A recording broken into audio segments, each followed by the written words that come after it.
WAFU WAFU. zone A. WAFU zone A under 20 draw bi gis nañ ne def nañ draw bi and it's an interesting draw, right? Gambia, Interesting. Senegal, Mali, Mauritania. So Mali, of course, we have history with them. But all these teams we have history with them. Mauritania, Gambia, for one, and now Mauritania are progressing in football, so it's not going to be an easy task. Senegal, mom, to say a guy, whatever level, Lumundi Neka, but whatever sport, it's going to be interesting. What did you make of Yeah. the draw? Yeah, it's quite fair draw for Gambia. And now we are no more a team that participate in WAFU. We are a team in WAFU that compete. Yeah. We know because when former coach Machar was there, set the pace. When Lai Yeah. was there, is there now, it's increasing the pace. So this is how progress is. So we're not there to compete, to participate. We need to compete, to win, to bring. To That's win, what we want. definitely. And, and, Yeah. and, and we don't care much like the name. Football league now it's not about name. It's about progress. It's about hard work and who give the best. That's all. We can have Yeah. any other like we witnessed it witnessed it in France. They have good players.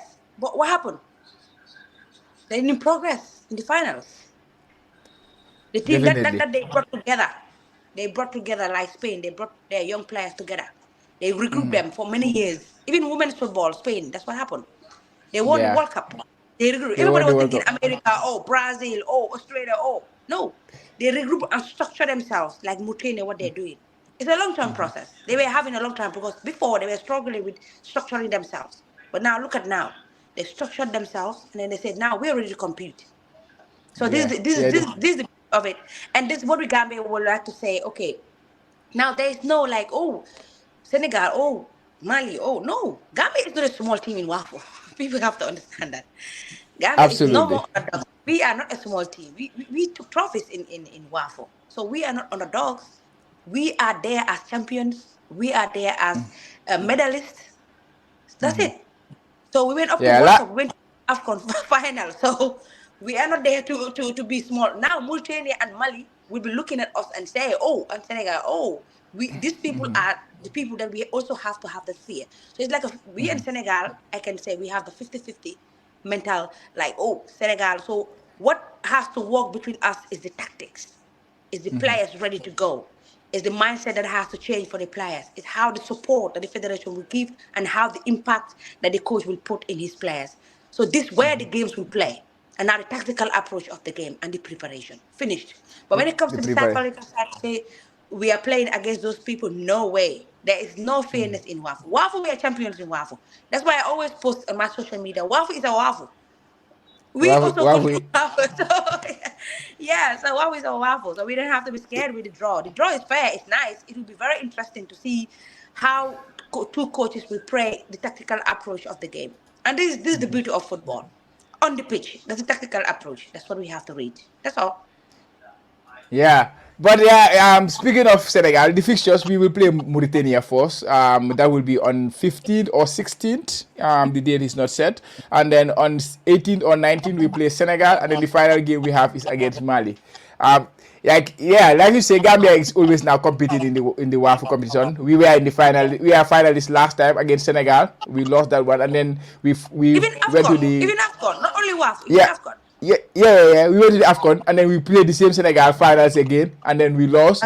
So in the last few games they have been getting the better of us. But previously we have gone to Senegal, beat them inside their own home ground, like and then Yeah. bring the trophy home. There is Just always like history. I don't know whether it will repeat again, but there will always be yeah, history. And that hurts them still now. yeah, that Because I still know hurts when it them. I comes to some can of their top people, yeah, they always say I stadium. But whatever made it, simbi deka yeah. bena post record des pour ñu dem Afcon ngeen door ñu. Ma ne ko affaire bi Yeah. noonu la di. Wow, Yéen rek métti woon dugg na rek gaay. tam bu indi. Ñoom Yeah. I got Elijah Diouf was part of the delegate that time, and then he was really not happy happy about the Yeah, situation. But yeah. he did a classy thing on that day. I think he came to the Gambia team, congratulated them. But of course, the meeting one guy torop. Bu ñu leen demee fekk biir Yeah. Sénégal doo leen. So hopefully it will be an interesting one, and we could make it out of this group and then qualify for the. I think the aim is always to qualify for the African Cup of Nations. for the under 20 because it makes a lot of difference for Gambian football. We can see, remember the last African Cup of Nations where we go qualify to the World Cup. That made a lot of like attention to the Gambian team. Most of those players from that team, they left. The whole starting 11 from that team, I think even the bench, most of them were sold at the end of the tournament. So this WAFU competition is very, very important for the country, especially for the progression of our young footballers. And we have a lot of top talents coming through, especially this league seasons. We were following it. A lot of very good players from all over the teams. Even Lai is having it very difficult to select his team. Right? Yeah. I'm also told by even coach that Mauritania also really structured their U20 because the current coach, he's an April Lansinoza, and I think he's a Greece or I'm not sure, but he's a white guy. So they're really into structuring their youth because they know the youth sector or the youth setup is the most important aspect. But we trust Lai and we trust his competence with regards to the team and the backroom, those who are behind them. And then this is something that is great because many youth players are now making hay in outside, receiving thousands of dollars now, at least earning something for their living. So this is great. So this is one of the beauty of the, opportunities. You can see all this, there are new faces when it comes to Gambian football. And now they're coming up because they are from a process. But for me also, I always comment for the coaches who are on the ground. I always commend them.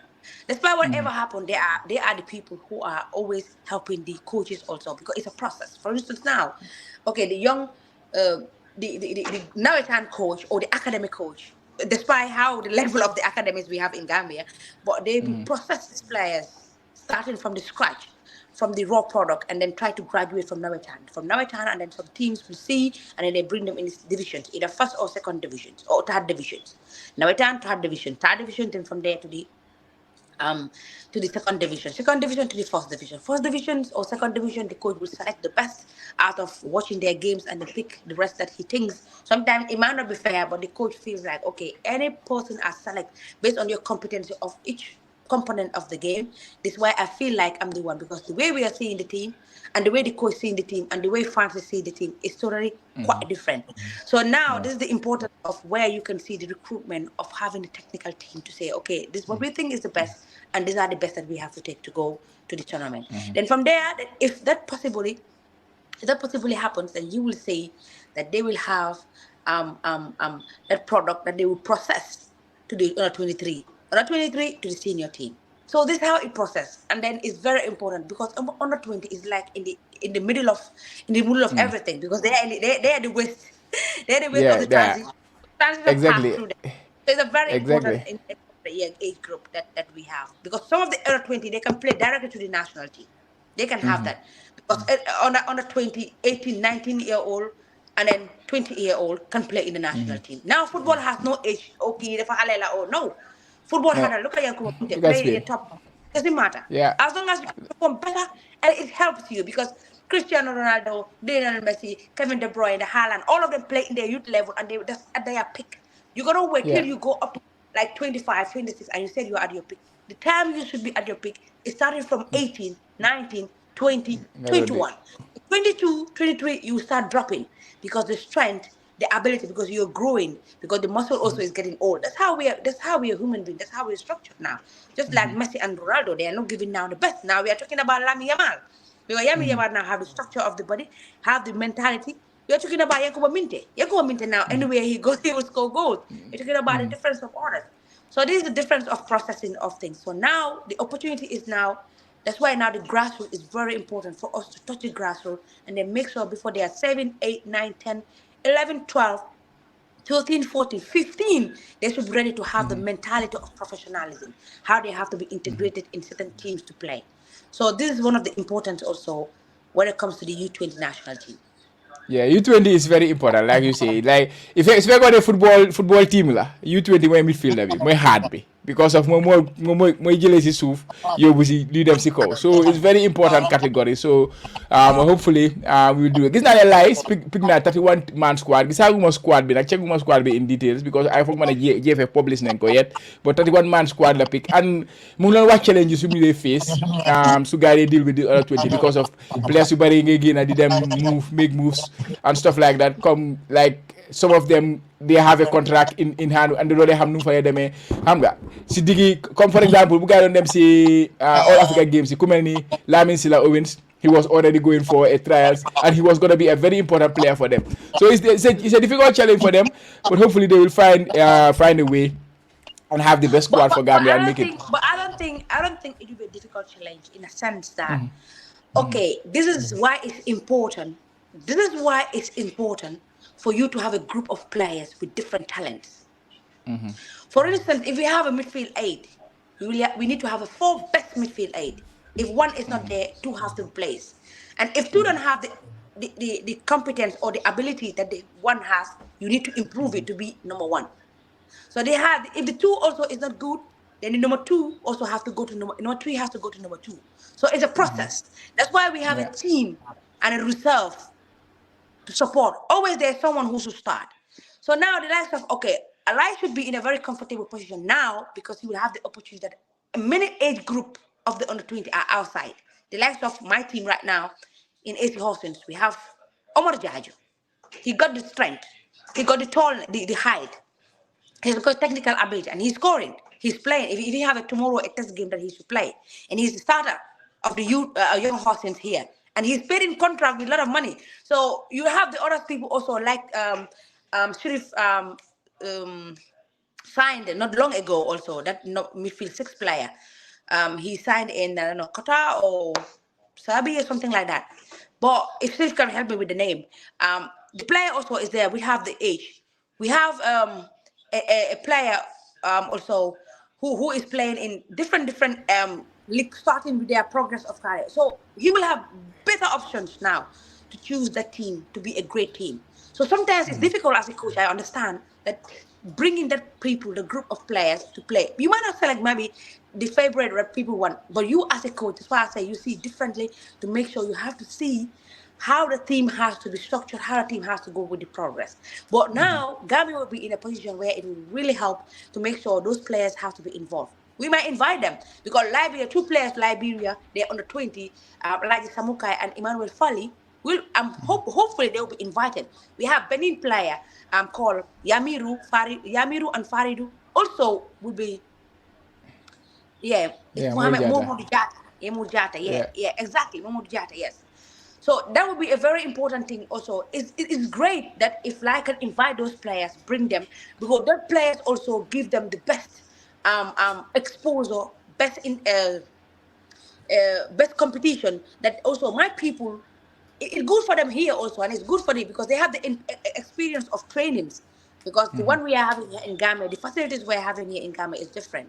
It's a different professional environment because they're training, they are fit, and they have the also mentality of changing things of, and they can help their also teammates how that also need to be put in them. So it's very important. So for me, I wish them all the best, and I'm really anticipating and hoping to see a very entertaining football because not only Gambia also, but it's important for Africa and the WAFU also zone to see how best we're producing the best talent because also our main objective also that zone to see them fly to the top professional clubs that which we will also be proud. If I see any African playing in the European standard, I feel happy, trust me.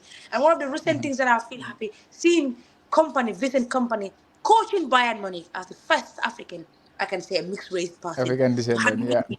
So this is something that we really advocate because we have the talent. We have the talent. Maybe the facilities might be something that we having challenges, but the talent Africa has it, and Gambia is not an exception. Yeah, no, definitely. I think the other the challenge you feel like the gonna face more in because of the transition is very important, right? Come yang no explain under 17 them to under 20, but because it's, even though they have been training for a while for a month, because you have a big pool of players you want to choose your squad. Be. So it's very young. I'm on a plan like I'm on this transition plan from under 17 get them to then it's easier to pick. You will have a smaller pool and then you have a good quality core players you haven't for guys selected. But right now he has a good big task just to pick even the all Africa games boom pick there was a lot of backlash when it comes to some of the players because in the league but because we did not have a system in place for that. Fogulo. Yeah, but system be chama if halis la. Yeah. Lord, if halis la. Coach, I'm sure he have all his plans. This is what I want. He will plan before like 10 months ago to train with. If he wish, he will have every month 3 weeks or camp with them. If he wish. But youth football is all about finance. Yeah.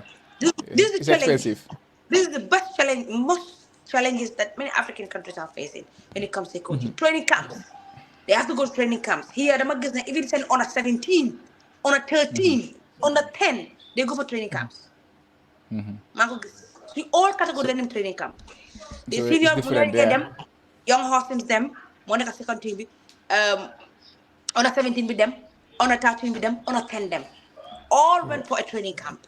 So this is important for them also. That helps the coach alone to sit with his technical team and himself to think, to integrate, to also put to the players what his philosophy is.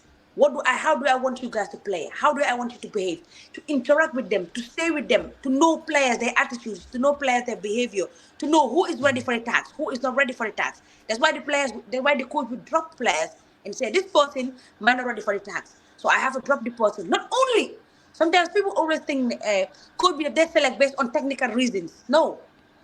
People need to understand coaches do they select only on technical reasons of a player. Sometimes they look at the psychological reasons of a player. Yeah. How the player Yeah, adapt. definitely. Where some players they don't understand tactics. They might be good technically, they might be good flexibly, everything, but technically they are not good. Because could be if I explain how he wants to play, but the player will not fit in the system. So the player will excuse. But many people think that okay, could be a bunch player or could be like a player. No, it's not like that. Sometimes could be a play and we need to because we are not every time in It's the training different. ground. And Yeah, it's yeah, different. yeah, And sometimes 100%. the best way the coach can, the best way the coach can, the best way the coach can select a player is based on the improvement on the training ground. For instance, I just example of a striker. A striker, mama neka striker, you neka striker. So the training ground, when you could score, the mama neka first choice, you neka score. Obviously, you last start because the Definitely. training ground, where neka score. That's Yeah. my you neka score. Why you neka first choice? So the thing is, I think in Bayern Munich, or with team, they signed a player which could give millions of euros. I Uh-huh. could do, and he was I forgot the name of the player, but the player was scoring more goals, so they have to play the player. Yeah, definitely, definitely, They definitely. No, no, understand? no. Football guy is about results. This is what it Kula was jo, exactly. kula jo rek mo play. Yeah. Exactly. And I saw Sally is writing when it comes to reviving the under Yeah. 17. Yeah. Yeah. That's the work where it is. Because the under 17 is one of the most important, It's one one of of the the most many, important. one of the most important area. But why it's difficult is because we don't have the structures where under 17 can be feed to have the structural real age players. This is the problem. If you have structures academy like Gambinos, it will be Like easy. Medina United. Medina, it Yeah. will be really easy to select those players because I am a correct date of birth. Sorry, I have a call. Okay, no Are you problem. hearing me? Maladiga. Yamadiga Chama. Yeah, Maladiga. You're hearing me, yeah? Okay. Yeah. So, Lord, it's one of the things you're having. Lolo, nekunjuko am lubari. We have a talent, but do we know those players, their ages? Do we know what age do they have? Do we know what level they are? So we don't know. So when it comes to for hell is a need to structure that because under 17 playing with them, you have to deal with them every time, training them, being in training camp, working with their mental, working with their psychological side when it comes to their social side, because it's very impactful when it comes to having those other qualities or having those kind of things to put in those players. So if that Yeah. doesn't in the players, then it would be difficult to have on the 17 right now. But Yeah. let's hope for because we are hosting the under 17, which is a great step for Gambia and really great step for giving the opportunities of those young boys who are waiting to get that opportunity. So boys need when you get had an opportunity to shine. It was happening, and now I think we are ready to have that. And then we wish all the best. And that coach also need to have that kind of whoever is coming need to have that kind of approach that he is really into the youth side, The youth not side. only Yeah. about technique tactics. The under Yeah. 17 is not Is only about that. It's is about the youth? working with Yeah. how they have to build themselves up in the game, how they have to get the love for the game, how they have to need to be sure of themselves that they can progress to be professionals. Yes, Even under 17 now, like I unlike I'm the not under hearing 20. you. You're not hearing me, guys. Can you hear me? Chama, déguma la de. Wait, wait, wait. Okay, let me leave and come back. Wow, suma guy, yéen a maa dégga. Let me know in the comment section. Seeni mu ne nekkul woon di ma dégga de. Man, I think man suma sound mi was okay. But if you guys are hearing me, please give me a thumbs up. If you are not hearing me, give me a thumb down, and then I will proceed from there. Yeah, I can hear you. Thank you, Siri, for that. Then si Senila. I think the call that boom received more tahlolo no. But I think I get her back. Yeah, call bila I one. was Call having bila a more. call, so yeah. Yeah, my digga, right? Yeah, clearly, that I'm clear. Yeah, under 17, I think it's MRI, right? MRI when it comes to the under 17. Under 20B, I don't think they have the MRI system. So under 17, they are very particular about the age group and stuff like that. So we have to like prioritize the youth development and stuff like that. We have to go away with just having a good technical team with them win competition. It's not about that. It's about the development, and then having create players for the future and stuff like that. So hopefully, well, go ahead. Gis nga most of the players yoo xam ne dañu dem ba certain level. ñu dee wane ne kii xale la du xale de. One of the things we are facing challenges, especially in Africa. This is not about Gambia. This is Africa in general. Da nga gis player ba am 20 years nga jox ko 16. So they may train the professional club. Train bring ko jox. They would treat the player like a 16-year-old boy. Yeah. So dafa am yenn train lu ñu laa jox sa yaram du ko mun. Because when they make 18, 19, you want to enjoy, put them at the level. Before going to drop it. One of the things you will encounter is injuries. I'm not saying all injuries because of Lola, but majority of the injuries Lola. Because of the impact. Because impact here. Because they are training larger. You go just age between your age range. Because if you are all the trainers. Because under 17, mula just national team training, mula just senior team training. Mula under 20 training. You the category of under 20, under 17, what they can take, what their body can take. Because then body be. They malu mo daw smart dom mo ko daw. Because swing yarami they don't different. Swing yarami structure be different. So this how they will program you. If you're under 16 or you're under 17, they will give you the same training for that. So you're so come jail injury define you say yarami bañ do mëna perform well. Nga start the encounter yeneen. So you want to okay maybe team be bëgg na or what fekk they would know because dafa am ya test suñu la def dañu xamné ki bon tamit nek bon ci daw. So they will analyze you immediately. So li dafa nek lo xamné mo under 17 mu important. Mo da grassroots bi mu important. It's not only about the under 20. It's important trop. It's important trop pour ñu lifin ñu understand that things is really more than a issue bi. Ko wara nek tam under 17 dafa wara nek under 17 because when you body level you yalla dribble sa dafa feñ waaw li moy dal African play bari da nga gis play yo xamne comme wala ñu Messi ak ñu Ronaldo see now they are playing Ronaldo am Messi ñaara player lañ player legi ñaara player lañ player bari na way see now Messi and Ronaldo are playing 20 plus years they are playing and then at the high level exactly they are playing still now they are receiving more money sax ñom bari tay nek di gëna receive xaliss bari imagine that. So limola wanna we have to go to the grassroots, which every time platform be Jollof Bantaba you go advocate through programs, yeah. And it's something very quite interesting that people have to listen and then try to digest. Most especially the young coaches, they are very important when it comes to this aspect.